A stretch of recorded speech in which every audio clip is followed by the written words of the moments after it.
Feel करा था।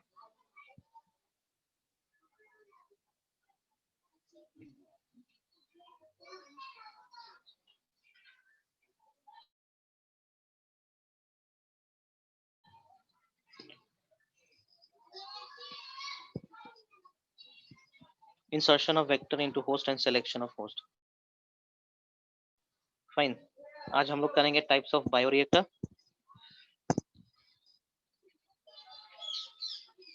This will be 12, 11, 7.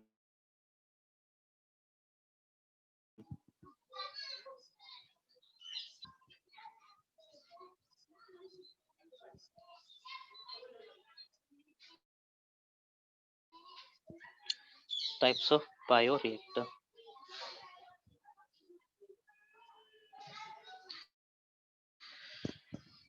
Okay, bioreactor के बारे में ब्रीफ में मैंने बताया था आप लोगों को कल। Fine, today will see types of bioreactor in detail. ठीक ना। बायोरिएक्टर को दो भागों में बांटा गया है, दो प्रकार में हम लोग स्टडी कर सकते हैं, है ना। एक होते हैं बैच बायोरिएक्टर और एक होता है कंटिन्यूअस टाइप। ठीक है, batch type and continuous type.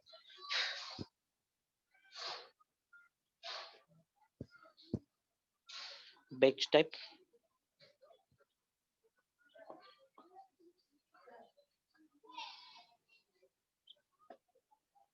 Batch type bioreactor.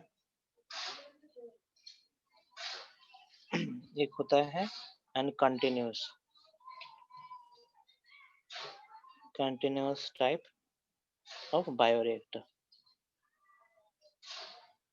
नाम से कुछ पता चल रहा होगा कि बैच टाइप क्या होना है और कंटिन्यूअस क्या होता है। बैच टाइप ऑफ बायोरिएक्टर कहने का मतलब होता है ऐसे बायोरिएक्टर, है ना, जिसमें हम लोग फर्मेंटेशन करवाएंगे या प्रोसेस करवाएंगे, है ना। एक हफ्ता रन करेगा या 20 दिन रन करेगा, कंप्लीट रन हो जाएगा, कंप्लीट उसका सबस्ट्रेट यूज अप हो जाएगा। फाइन, पूरा प्रोसेस कंप्लीट हो जाएगा, उसका प्रोडक्ट हम लोग निकालेंगे, आइसोलेट करेंगे।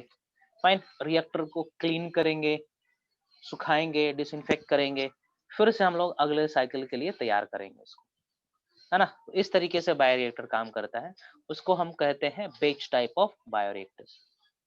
फाइन, एक होता है कंटिन्यूअस टाइप। कंटिन्यूअस टाइप में क्या होगा, रिएक्टर कभी बंद नहीं होंगे, कंटिन्यूअसली वो चलते रहेंगे, महीने दिन, 2 महीने, 3 महीने, 6 महीने चलते रहेंगे, है ना। एक तरफ से रॉ मटेरियल्स हम डालते रहेंगे, दूसरे तरफ से हम प्रोडक्ट्स को निकालते रहेंगे। फाइन, तो ये होता है continuous type of bioreactor. Continuous type of bioreactor prefer किया जाता है, फाइन, बड़े बड़े प्रोडक्ट्स को बनाने के लिए। फाइन, सो मैं यहाँ पे लिख रहा हूँ, करो batch type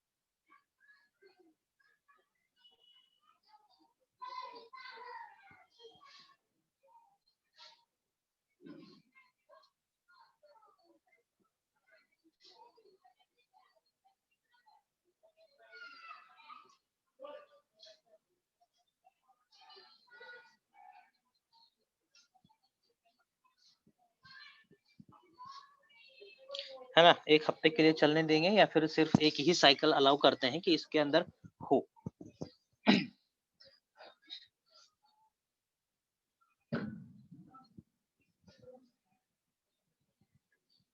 raw materials and other important things.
है ना, इसको कहते हैं हम लोग batch bioreactor. Fine, batch by batch हम लोग करते हैं। फाइन, आपने कोई प्रोडक्ट्स देखे होंगे, बहुत सारे प्रोडक्ट देखे होंगे और उस पे कुछ चीज गौर करे होंगे, है ना। उस प्रोडक्ट पे बैच नंबर भी लिखा रहता है ना। ये प्रोडक्ट कौन से बैच में बनाया गया है, चौथा बैच या पांचवा बैच या छठवां बैच, है ना। ये सब लिखा हुआ रहता है, देखेंगे। बैच नंबर इसलिए दिया जाता है ना कि यदि वो बैच का प्रोडक्ट कहीं गड़बड़ निकला, है ना, तो हम स्टडी कर सकते हैं उस बैच के दौरान क्या क्या शॉर्टकमिंग हुआ था, क्या क्या गड़बड़ी हुई थी रिएक्शन के दौरान, जान जाएंगे और कोशिश करेंगे कि वो गड़बड़ी दोबारा ना हो। फाइन, मेडिसिन में ऐसा होता है, यदि कोई मेडिसिन खराब हो गया तो उस बैच के पूरे मेडिसिन को डिस्कार्ड कर दिया जाता है, बेचा नहीं जाता है। यदि मार्केट में होता भी है तो उसको वापस बुला लिया जाता है। फाइन, ये हो गया आपका बैच कल्चर बायोरिएक्टर। मैं दूसरा बोल रहा हूँ अब, continuous type of bioreactor.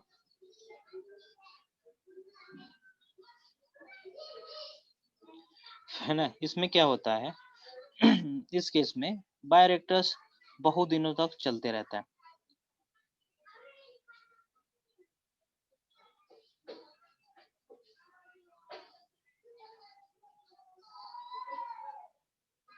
The reactor keep running for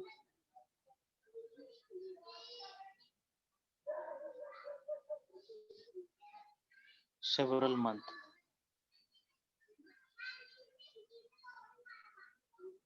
है ना, बहुत दिनों तक चलते रहता है।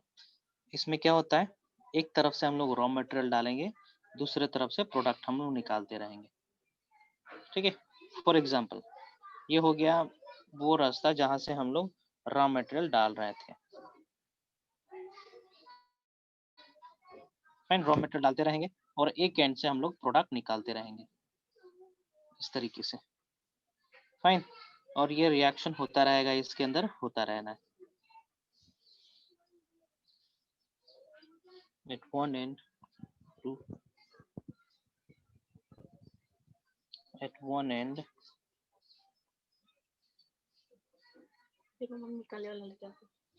पानी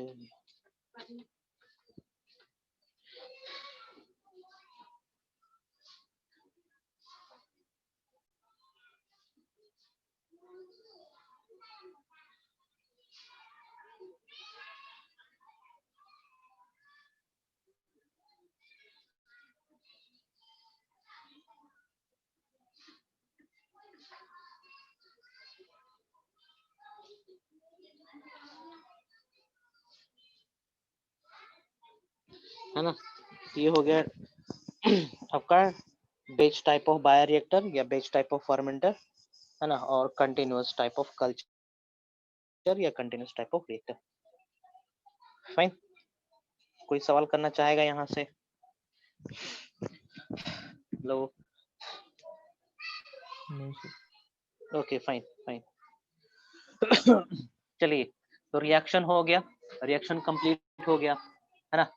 ओके, एक चीज हमें बताएंगे, ये रहा fermenter bioreactor.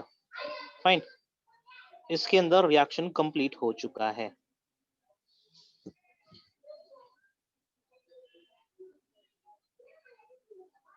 Bioreactor after the completion of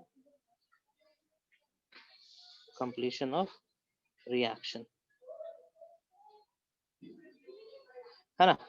तो इसके अंदर, इस रिएक्टर के अंदर क्या क्या चीजें प्रेजेंट रहेंगे, कौन बताएगा? इस रिएक्टर के अंदर कौन सी चीजें प्रेजेंट रहेंगे? Come on tell me. हमारा डिजायर्ड प्रोडक्ट रहेगा, नहीं रहेगा, है ना। उसके अलावा और क्या चीजें प्रेजेंट रहेंगे? देखो यहाँ पे क्या प्रेजेंट रहेगा, desired product,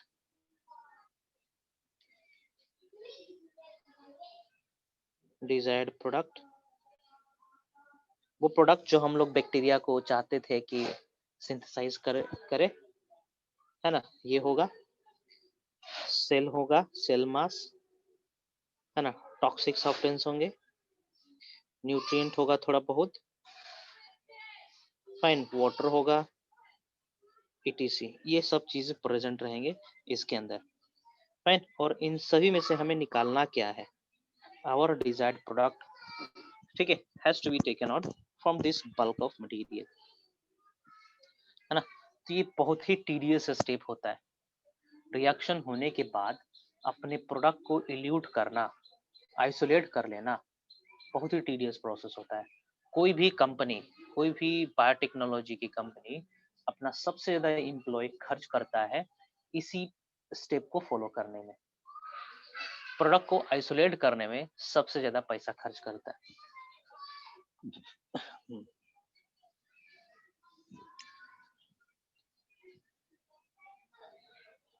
to isolate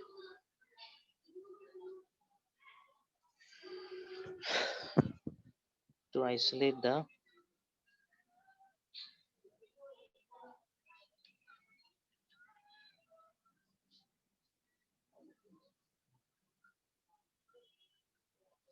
product from reactor,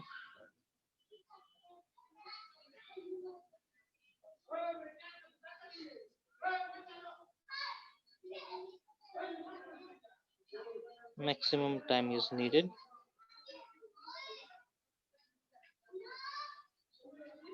main power to, fine. ये एक टीडीएस स्टेप है,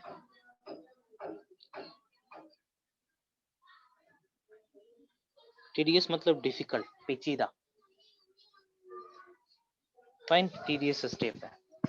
और अपने डिजायर्ड प्रोडक्ट को प्राप्त करने के लिए हम पूरा प्रोसेस को इस्तेमाल कर देते हैं जितना हम लोग जानते हैं, सेंट्रीफ्यूगेशन, है ना, lyophilizer, precipitation, density gradient, okay, distillation, सारे प्रोसेस हम लोग इस्तेमाल करते हैं to isolate the desired product from this bulk, in order to purify the product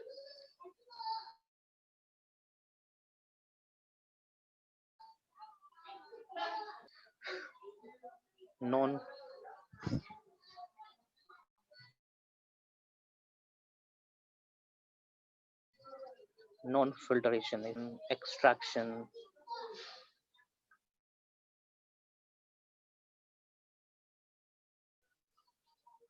processes, some of the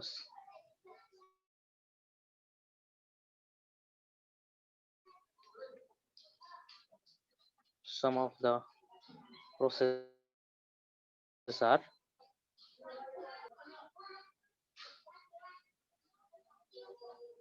centrifugation,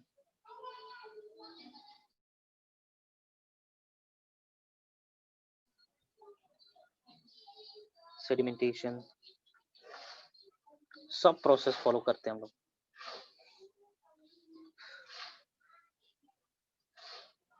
distillation,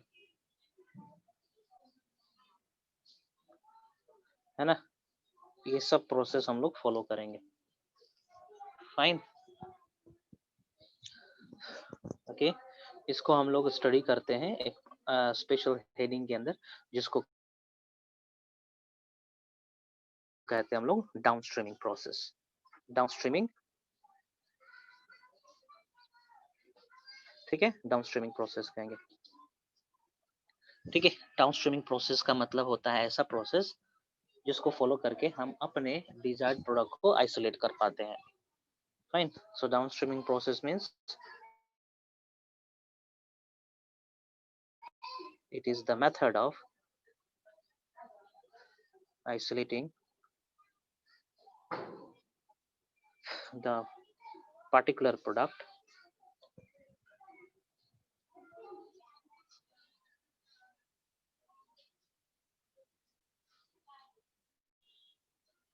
from the reactor।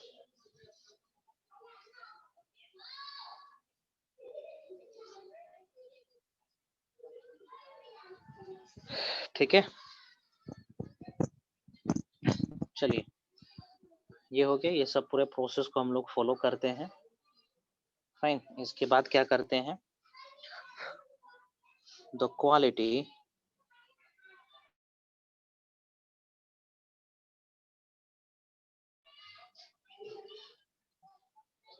aerodivity is checked,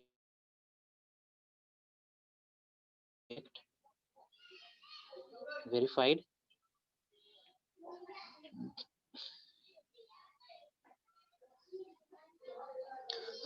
packed and released into the market।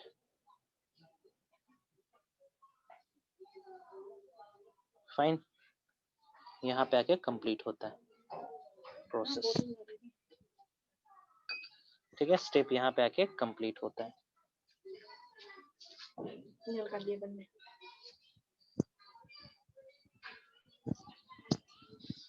ठीक बा,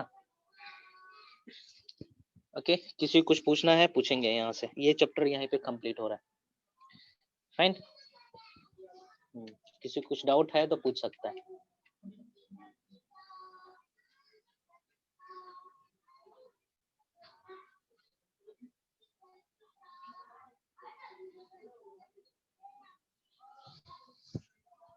Sudhanshu? No sir. Okay fine, NCERT निकालेंगे और उसमें कुछ question होगा उसको solve करेंगे। NCERT निकालेंगे, उसमें कुछ इंपॉर्टेंट पॉइंट्स है उसको डिस्कस करेंगे हम लोग अभी। आप अपने तरफ से पूछना चाहो तो पूछ सकते हो, अदरवाइज हम एक एक करके डिस्कस करेंगे। एनसीईआरटी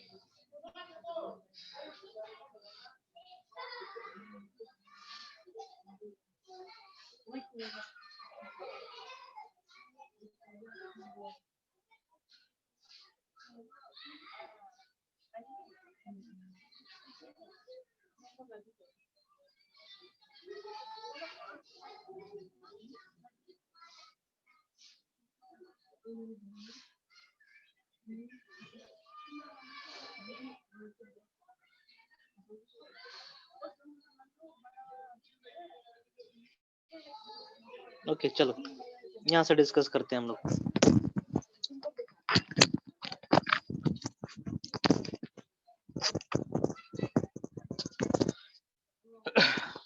कुछ समय दे रहा हूँ, उसके बाद हम लोग सॉल्व करेंगे।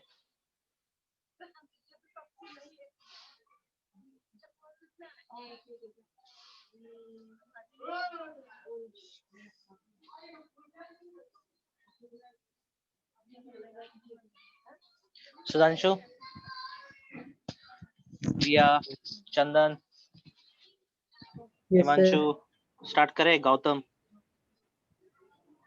Okay, can you list 10 recombinant protein which are used in medical practice? Find out where they are used as therapies। अरे यार, ये कहाँ से आ गया? प्रिंसिपल एंड प्रोसेस में ही है ना। चलिए ये सब लिस्टिंग अभी नहीं करेंगे, इसके बारे में तो बताया ही नहीं हूँ मैं, एग्जांपल दिया ही नहीं हूँ। That we will discuss in the next class, है ना। उसको हम लोग बाद में डिस्कस करते हैं अगले क्लास में, मतलब कि अगले चैप्टर में। Leave it. ये make a chart with diagram representation showing restriction enzyme, the substrate DNA on which it acts, the site at which it cuts, and the product it produces। कर सकते हो क्या क्वेश्चन नंबर 2? क्वेश्चन नंबर 2 कर सकते हो? Yes sir. करो जरा, करो जरा, कैसे करेंगे?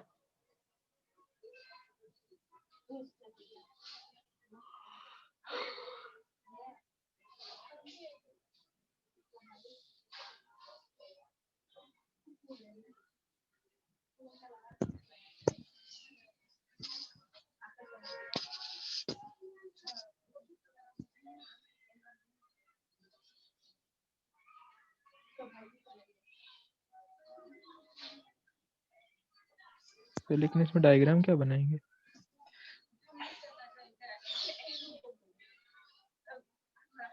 ठीक है, डायग्राम इसमें आप पैलिंड्रोमिक सीक्वेंस बनाओगे।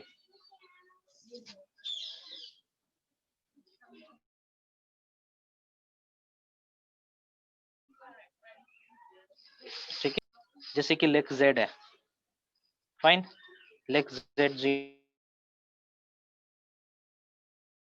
पीयूसी 8 वेक्टर का लेग जेड जीन सेक्शन बनाओगे, है ना, और उसमें एक दो रिस्ट्रिक्शन एंडोन्यूक्लियोसाइड डाल दोगे, जैसे कि बाबमेच 1 से कट रहा होगा या फिर EcoArc 1 से कट रहा होगा, है ना, और एक्चुअली में ये आपका लेग जेड जीन क्या सिंथेसाइज करेगा, क्या प्रोडक्ट बनाना है, वो लिख सकते हो इस तरीके से।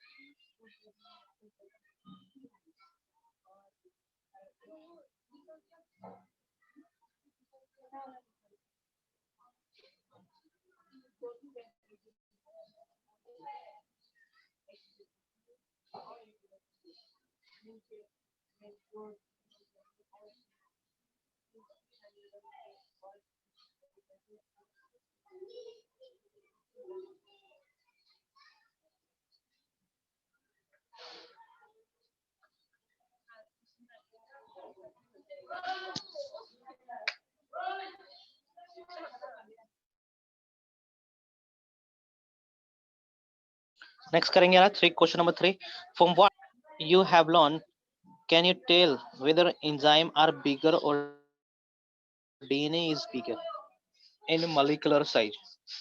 How did you know? Question number 3, ये बायोमोलिक्यूल से भी क्वेश्चन है।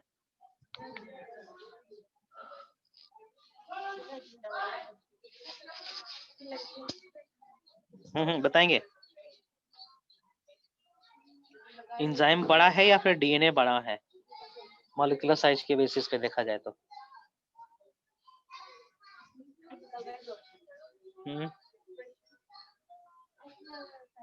सर DNA ही बड़ा होना चाहिए। कैसे? DNA क्यों बड़ा होगा भैया? अमीनो एसिड से बना हुआ है ना एंजाइम।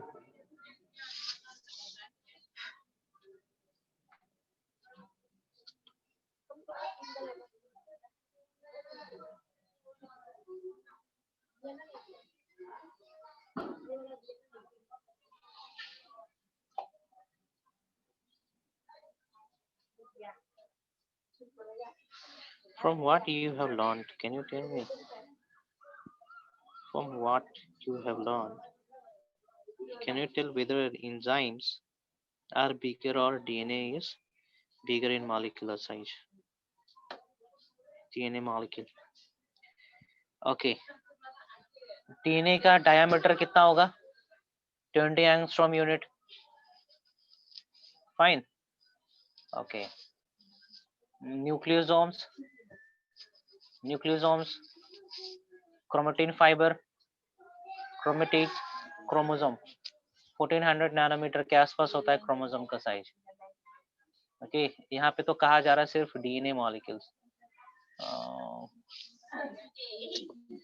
क्या कंक्लूड किए रहे इसमें?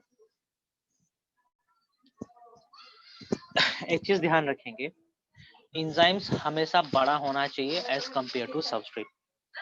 ठीक ना, इसको हम लोग ट्रेस आउट करने की कोशिश करते हैं, है ना, इस क्वेश्चन को सॉल्व करने की कोशिश करते हैं। See for example this is DNA, this is DNA molecule, है ना, तो एंजाइम को बड़ा होना चाहिए, ऑब्वियसली एंजाइम बड़ा होना चाहिए, तब जाके ये सब एंजाइम सबस्ट्रेट का डायलॉग होना है। यहाँ पे एंजाइम सबस्ट्रेट डायलॉग क्या होता है? ठीक है, एंजाइम सबस्ट्रेट इंटरेक्शन होता है, जिसमें आपने पढ़ा होगा लास्ट ईयर, है ना, एंजाइम का साइज इतना बड़ा होता है, फाइन, और जो सबस्ट्रेट होते हैं इतने छोटे होते हैं। तो यहाँ पे जो हम लोग चैप्टर अभी पढ़ रहे हैं, fine, here the DNA is acting as a substrate where enzyme is doing its normal function, fine. तो यहाँ पे डीएनए का साइज छोटा हम कंसिडर करेंगे और एंजाइम बड़ा कंसिडर करेंगे। नेक्स्ट आगे बढ़ते हैं। What would be the molar concentration of human DNA in a human cell? Molar concentration of DNA in human cell, आप ये केमिस्ट्री टीचर का मदद लेके आप बना सकते हो, हाँ है ना। क्या क्या इसके अंदर मटेरियल है हम ये बता सकते हैं। इट हैज शुगर, है ना, पेंटो शुगर है, नाइट्रोजनस बेस है एंड फॉस्फेट है, फाइन। तो इन सभी का आप मोलर कंसंट्रेशन निकाल सकते हो, okay. Next, do eukaryotic cell have restriction endonucleases? Justify your answer. Question number 5 important है।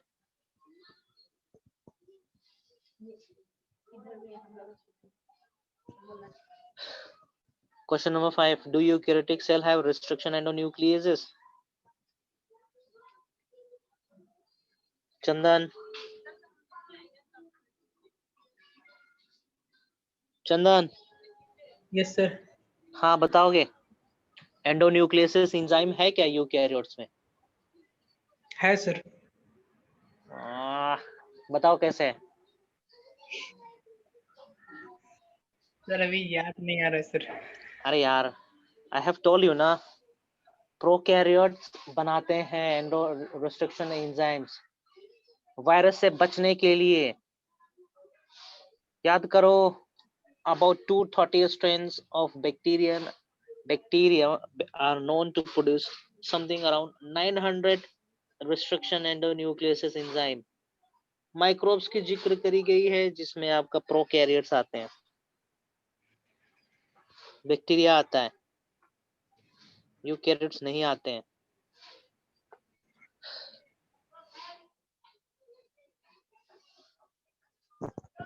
पढ़ता नहीं है तो कहाँ से होगा जी।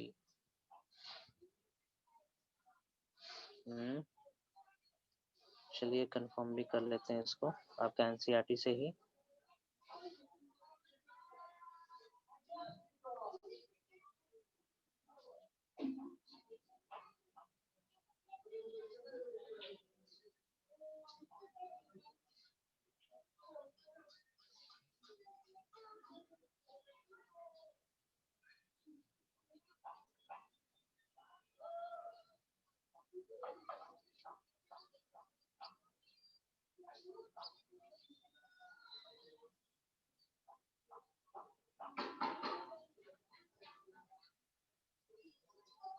क्या लिखा हुआ है ये?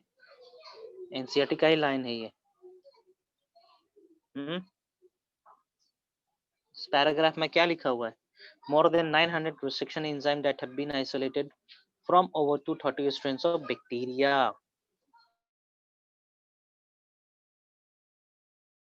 है ना, प्रोकैरियोट्स में प्रेजेंट है,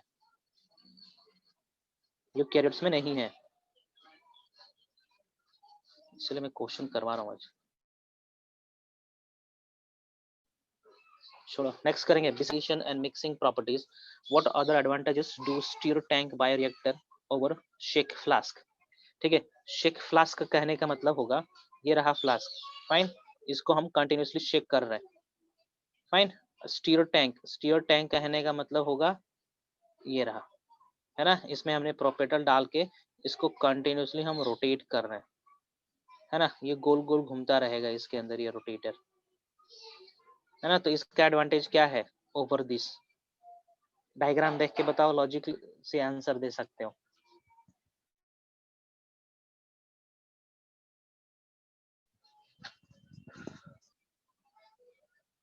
लॉजिक से आंसर दे सकते हो, कम ऑन। सर ज्यादा बेटर एरेशन इसमें होगा। शेक फ्लास्क उतना हेल्पफुल नहीं होता है as compared to the stir tank bioreactors. So stir tank bioreactor की खासियत क्या है ओवर दिस शेक फ्लास्क? ठीक है। स्टीयर टैंक के केस में क्या होगा, न्यूट्रिएंट अच्छे तरीके से अप्स एंड डाउन होते रहेंगे, माइक्रोब्स भी अच्छे तरीके से अप्स एंड डाउन होता रहेगा, जिसके चलते माइक्रोब्स को ऑक्सीजन मिलता रहेगा। फाइन, न्यूट्रिएंट जमेगा नहीं नीचे, है ना, वो रोटेट होता रहेगा। लेकिन इसमें शेक फ्लास्क के केस में इस तरीके से रोटेशन नहीं होगा न्यूट्रिएंट का, जमेगा नहीं न्यूट्रिएंट, लेकिन धीरे धीरे सेडिमेंट हो सकता है इसके केस में, और नीचे वाला मटेरियल ऊपर उठ के आएगा भी नहीं। लेकिन स्टीयर के केस में, है ना, ऊपर उठ के आ भी सकता है, ये फायदा होता है।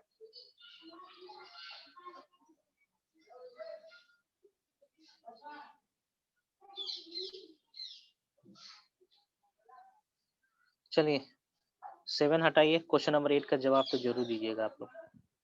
बताएंगे क्वेश्चन नंबर 8 का आंसर क्या होना? सर पैकेटीन में। Can you recall meiosis and indicate at what stage the recombination DNA made? ठीक है। Can anything answer how to report enzyme can be used in monitor transformation of host by foreign DNA? Question पढ़ के देखो जरा, लगता है कि आप सॉल्व कर पाओगे। क्वेश्चन नंबर 9,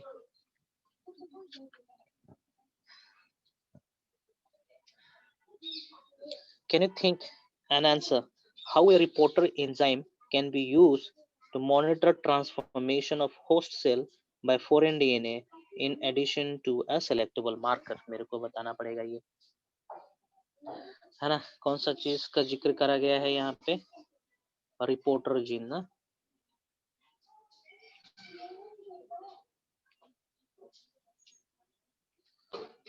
रिपोर्टर एंजाइम, ठीक है।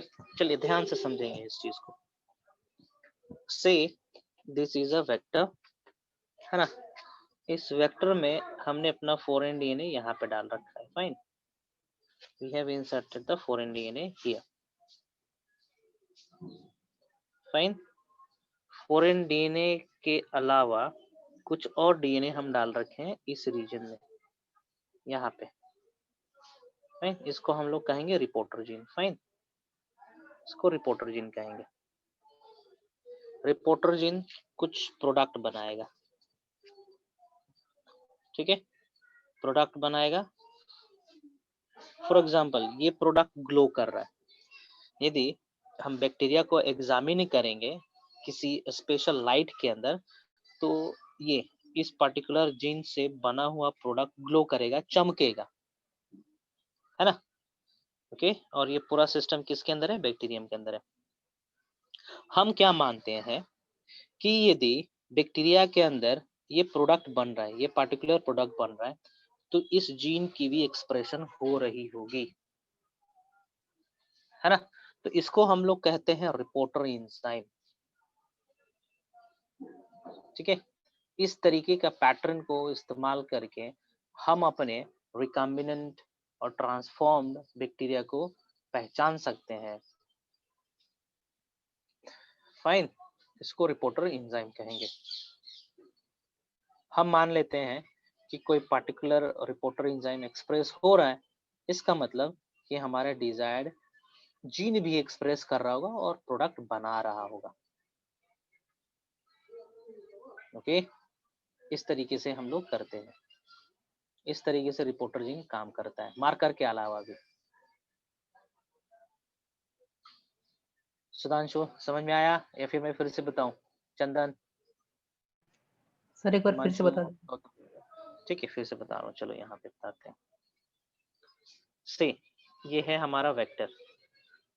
फाइन, वेक्टर के अंदर हमने क्या डाल दिया है? ये रहा हमारा foreign DNA. Fine, foreign DNA section है।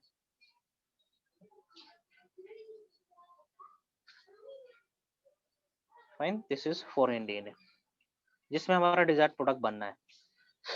और हो सकता है फॉरेन डीएनए के अगल बगल, इधर या फिर इधर कहीं भी, हमने क्या डाल दिया? रिपोर्टर, रिपोर्टर जीन डाल रखा है हमने, है ना। रिपोर्टर जीन भी क्या बनाएगा? एक प्रोडक्ट बनाएगा, है ना। और ये प्रोडक्ट ग्लो करता होगा, ग्लो करता है, चमकता है ना।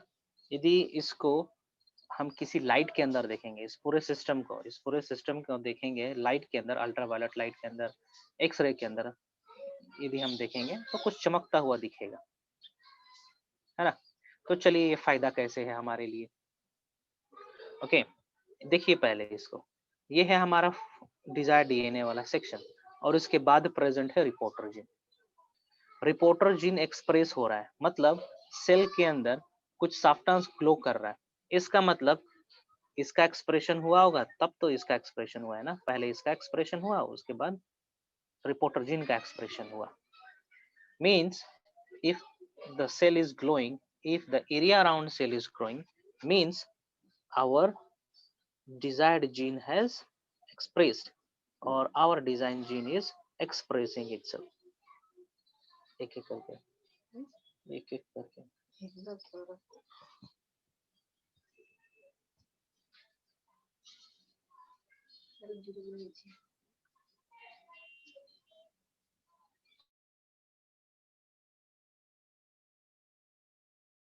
ठीक है चंदन, यस सर। सुधांशु आ गया? Yes sir. आ गया कि नहीं?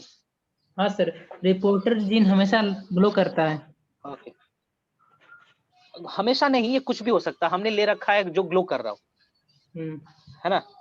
हमेशा ग्लो नहीं करता है, लेकिन हमने इस कंडीशन में, इस एक्सपेरिमेंट के लिए हमने ग्लो करने वाला जीन को हम रिपोर्टर जीन मान रखे हैं, है ना। हाँ और सर। ज्यादातर बायोटेक्नोलॉजी में ग्लो करने वाला जीन का ही इस्तेमाल किया जाता है ना। ये सब आइसोलेट करते हैं हम लोग नॉक्टिल्यूका से, गोनालक से। रिकॉल करेंगे जरा डायटम्स लास्ट ईयर पढ़े थे हम लोग, रिकॉल करेंगे जरा क्लास 11 में। फाइन, वो सब यूज करेंगे, या फिर फायरफ्लाई का जीन यूज करेंगे हम लोग, है ना। ग्लो करते हैं ये सब रिपोर्टर्स को फॉलो ना करें, और बिना सिलेक्शन प्रोसेस को फॉलो किए ही हम जान ले कि बैक्टीरिया रिकॉम्बिनेंट है ना। उस चीज को एस्केप करने के लिए, रीड ऑफ होने के लिए, समय बचाने के लिए हम लोग रिपोर्टर जीन भी डाल सकते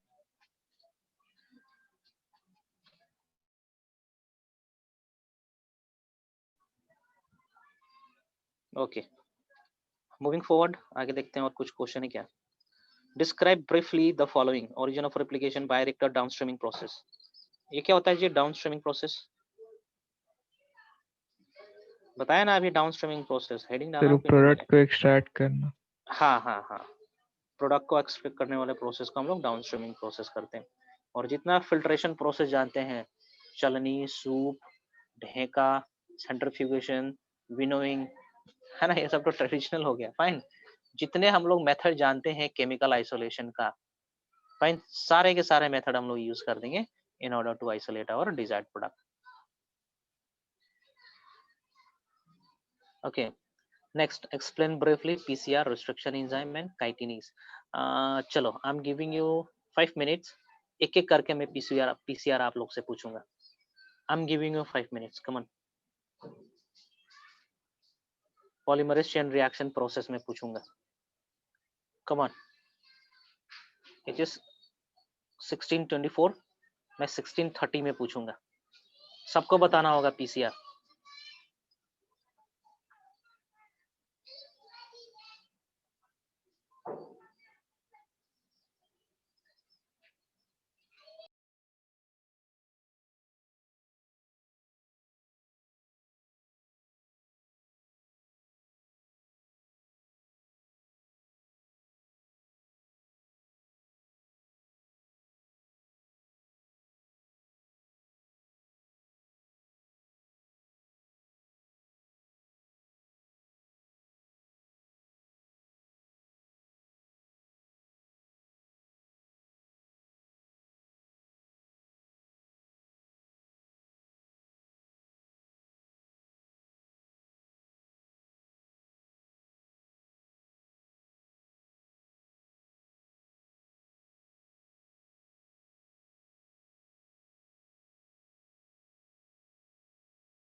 ओके सुधांशु, कौन पहले बताना चाहेगा? पीसीआर। सर हम बोलेंगे। हाँ चंदन बताओ। सर इसमें पॉलीमरेज चेन रिएक्शन में हाँ मल्टीपल कॉपीज बनता है डीएनए का ऑफ जीन ऑफ इंटरेस्ट का, और उसमें हम्म, पहले डीनेचुरेशन होता है, फिर एक्सटेंशन, फिर उसको 30 साइकिल्स तक एम्पलीफाई करते हैं यूजिंग ना टू ना ना यूजिंग टू प्राइमर्स। ठीक है ठीक है ठीक है, नहीं नहीं ये जरूरी नहीं है कि हम 30 साइकिल्स तक करें। वो एनसीईआरटी में मेंशन है 30 साइकिल तक किया गया है। 30 साइकिल तक करेंगे तो 1 मिलियन या ये 1 बिलियन 1 बिलियन कॉपीज तक हमें पहुंचता आएगा, है ना? कितना साइकिल करना चाहते हो उतना साइकिल कर सकते हो, है। जितना साइकिल थर्मल करना चाहते हो कर सकते हो। हाँ के यूज करते हैं इसमें। हाँ बताओ, स्टेप्स बताएंगे। सर पहले तो स्टेप्स में डीनेचुरेशन करते हैं डीएनए का, हम्म फिर एनियलिंग हम्म और उसको एक्सटेंशन करते हैं, फिर इसको एम्पलीफाई करते हैं। सर एनियलिंग स्टार्ट में करो। basically करते क्या हाँ है इसमें?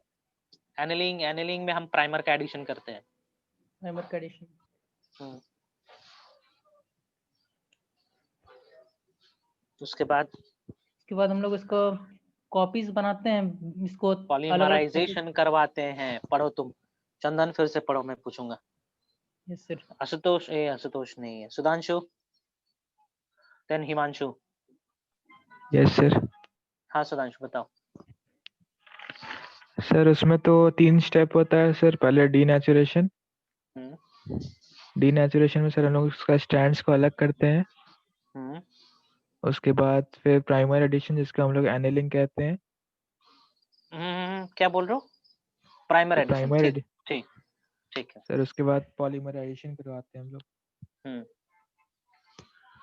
ठीक है ठीक है। टेम्परेचर बताओगे? तीनों स्टेप्स का टेम्परेचर क्या रखते हैं हम लोग? सर डीनेचुरेशन का 90 to 94 डिग्री सेल्सियस। 94 बोलेंगे, 90 नहीं, है ना? 93-94 बोलेंगे। एनिलिंग का 50 to 60। हाँ सही है। और पॉलीमराइजेशन का फिर 70। फाइन, ठीक है, good. Okay Himanshu are they. Himanshu, Gautam, Riya, कोई है तीनों में से? देखना पड़ेगा। Aditya Gautam, Aditya Gautam, hello.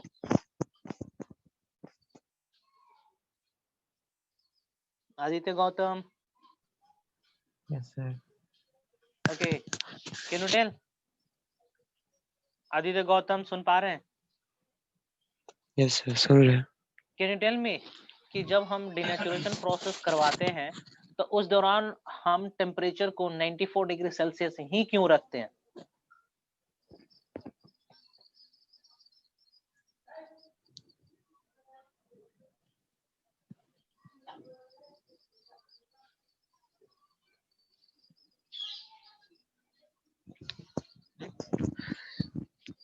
Okay, who can say answer for this? Sir enzyme उसी टेम्परेचर फंक्शनल होगा। नहीं यार, ये आंसर नहीं है, ये आंसर नहीं है इसका। कौन बताएगा? डिनेचुरेशन स्टेप में हम लोग 94 डिग्री सेल्सियस ही क्यों रखते हैं?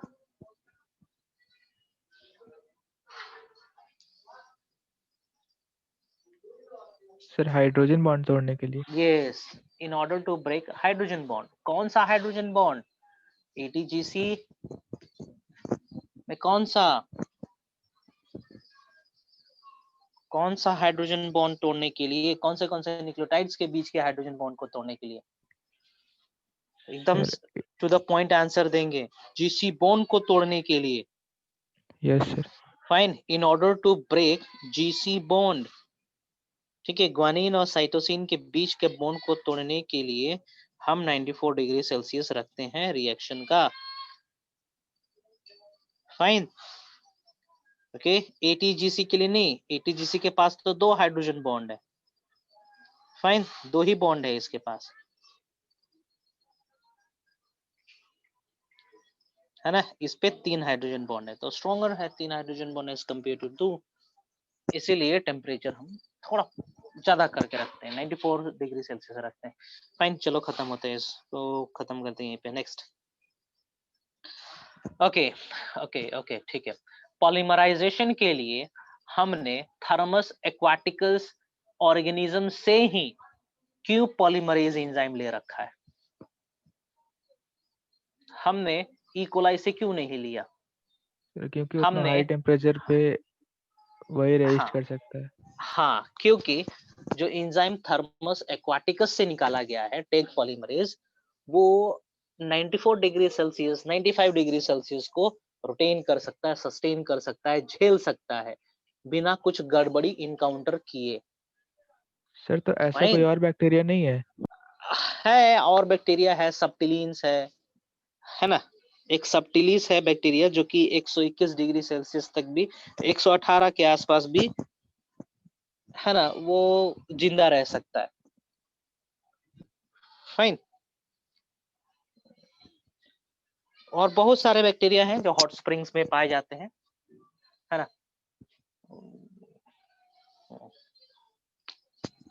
ओके, और कुछ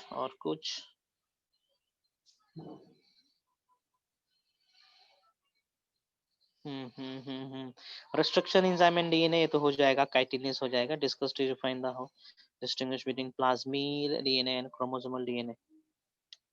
कर पाओगे ये?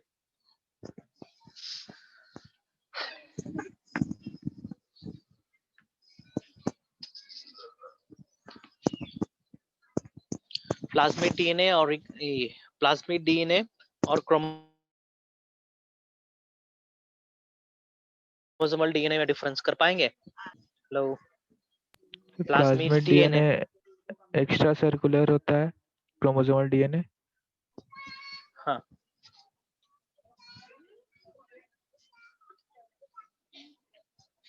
जो सिर्फ बैक्टीरिया में रहता है। गो अहेड प्लाज्मिड डीएनए हाँ, बैक्टीरिया में रहता है। प्लाज्मिड डीएनए के बारे में बोलेंगे भैया, it is closed circular, helps in ये ना, रेस्पिरेशन। क्रोमोसोमल और एक्स्ट्रा क्रोमोसोमल डीएनए, है ना। यदि हम प्लाज्मिड को सेल के बाहर हटा भी दे तो सेल को कोई फर्क नहीं पड़ना है। Fine, chromosomal DNA that is the main genomic DNA, है ना। ये पूरे बॉडी मेटाबॉलिज्म को कंट्रोल करता है।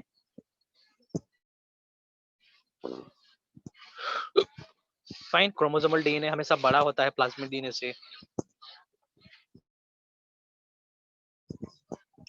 बता सकते हैं क्रोमोसोमल डीएनए बड़ा साइज का होता है।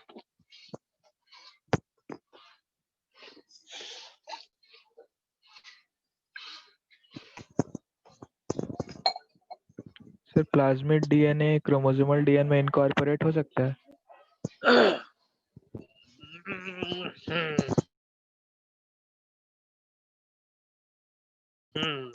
HFR रिकॉल करेंगे जरा,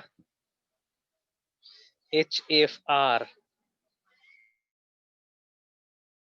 हिंट दे रहा हूं, अब बताओगे क्या होगा तुम्हारा क्वेश्चन का आंसर? तुम्हारा क्वेश्चन क्या था? क्वेश्चन क्या था तुम्हारा? सिर्फ प्लाज्मिड डीएनए जो होता है वो क्रोमोसोमल डीएनए में इंसर्ट हो सकता है? ओके, एपिसोम क्या होता है? HFR high fertility rate. Recall करो ये सब चीज। स्क्रीन देख पा रहे हो कि नहीं? सर आपका आवाज कट रहा है बीच बीच में। स्क्रीन दिख रहा है कि नहीं आप लोगों को? हाँ सर। अरे यार, हाँ तो इसमें क्या लिखे हैं शब्द? कंजुगेशन, याद करो जरा। Conjugation means the transfer of gene from F plus bacteria to F minus bacteria. Yes sir. Fine, normal process होता है। कभी कभी क्या होता है, plasmid becomes the part of main genome, at that condition that genome is known as episome. याद करो। Yes sir. और एपिसोम होने के चलते कंजुगेशन प्रोसेस 1000 टाइम्स बढ़ जाता है। याद आया? नहीं। Yes sir. अरे यार बायोलॉजिकल क्लासिफिकेशन में पढ़े थे हम लोग, ग्रिफिथ एक्सपेरिमेंट, चूहा वाला एक्सपेरिमेंट, चूहा मर हाँ सर, जाता है, पढ़े इंजेक्शन थे। डाला जाता है, याद आया? Yes sir. सुधा याद आया? उसमें पढ़े थे ना कंजुगेशन हमने, yes sir. High frequency fertility rate या फिर हाई फर्टिलिटी रेट, एब्रिविएट किया था मैंने इसको। Yes, plasmid DNA can be incorporated into main genome, है ना, होता है, बैक्टीरिया नॉर्मली भी करता है, आर्टिफिशियली भी हम चाहे अचीव करना तो कर सकते हैं। Yes, we can insert the plasmid DNA into the main genome, into the bacterial main genome. It is possible.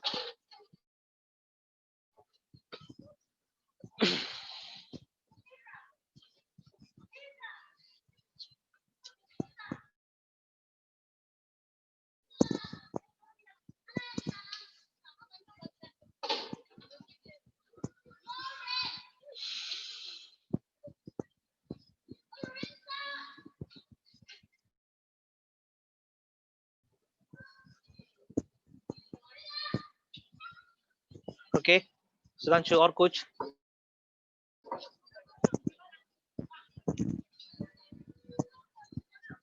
और कुछ पूछना है? No sir.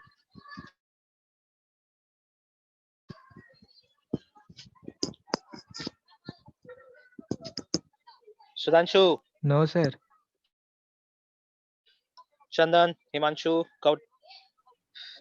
No sir. Okay fine, हम आज साइन ऑफ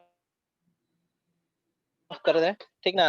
क्योंकि ये चैप्टर कंप्लीट हो गया। अगले क्लास में हम लोग एप्लीकेशन ऑफ बायोटेक्नोलॉजी स्टार्ट करेंगे, फ्रेश स्टार्ट करेंगे, है ना? और मैं चाहूंगा कि आप लोग एनसीईआरटी का इनिशियल पेजेस पढ़ के आओगे, 2-3 पेजेस पढ़ के आओगे एनसीईआरटी का, ठीक है? स्टार्टिंग का 2-3 पेज पढ़ के आओगे।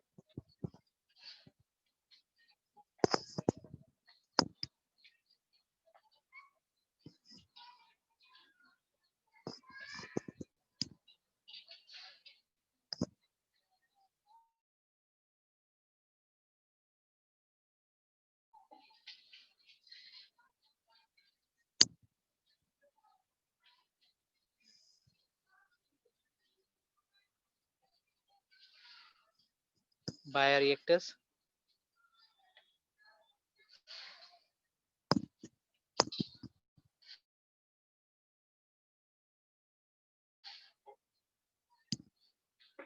एनसीईआरटी से डायग्राम देखेंगे बायोरिएक्टर का। फाइन, ये कमेंट में दे रहा हूं यहाँ पे, draw the diagram of bioreactors from NCERT. ये होमवर्क है आप लोग के लिए, ठीक है?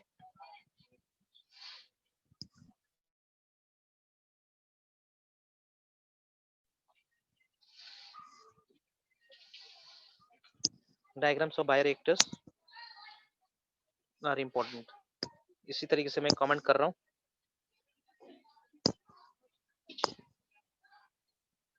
है ना? इसको ड्रॉ कर लेंगे आप लोग। Fine, yes sir. अगले क्लास में हम नया चैप्टर स्टार्ट करेंगे, एप्लीकेशन। फाइन, तो हम साइनिंग ऑफ।